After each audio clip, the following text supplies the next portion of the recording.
ازيكم حبايب قلبي، عاملين ايه؟ يا رب تكونوا بالف خير. معاكم امال من قناه منوعات امال العبيدي. اتمنى لاول مره يشوفني يشترك في القناه ويفعل الجرس عشان يوصلوا كل جديد.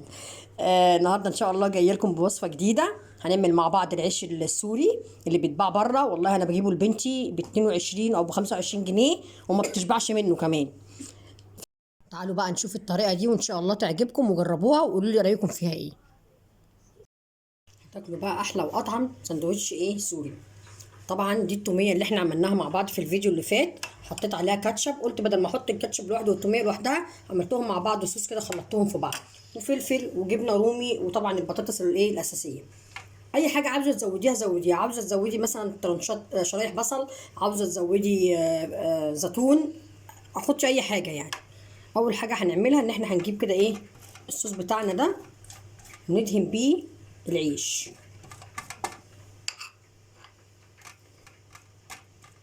طبعا هتحطي الكميه اللي انت ايه حباها.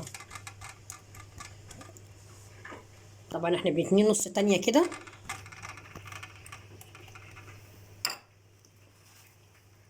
نحط بقى البطاطس،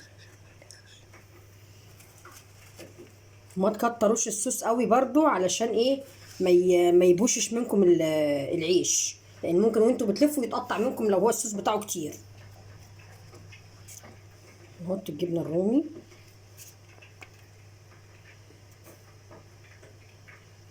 هنحط شرايح الفلفل،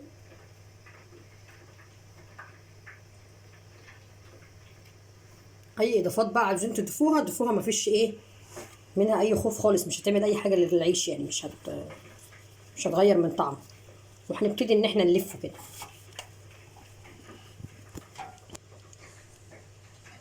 وعلى الجريل بقى تديله صدمه من الجنبين.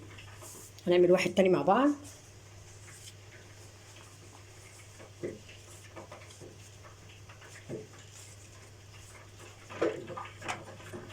اهو.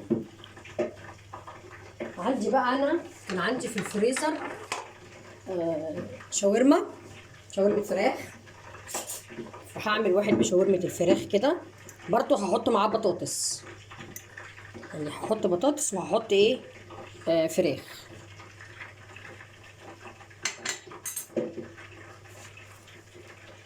برضو هنحط كده.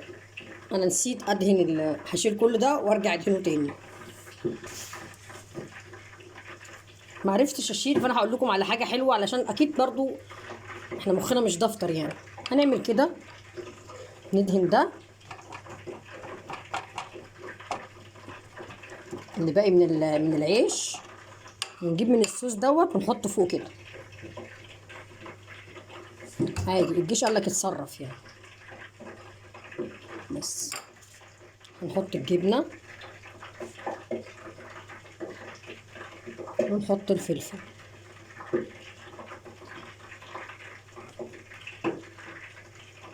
ونلفه برضو كده، نقفله من الجناب ونلف كده. طريقته سهله وبسيطه واحلى واطعم من بره كذا مره. هكمل بقى الكميه بتاعتي وارجع لكم قبل ما اديله الصدمه في الجريل. جبت الجريل سخنته وهحط بقى ايه العيش كده عشان ياخد صدمه من الناحيتين.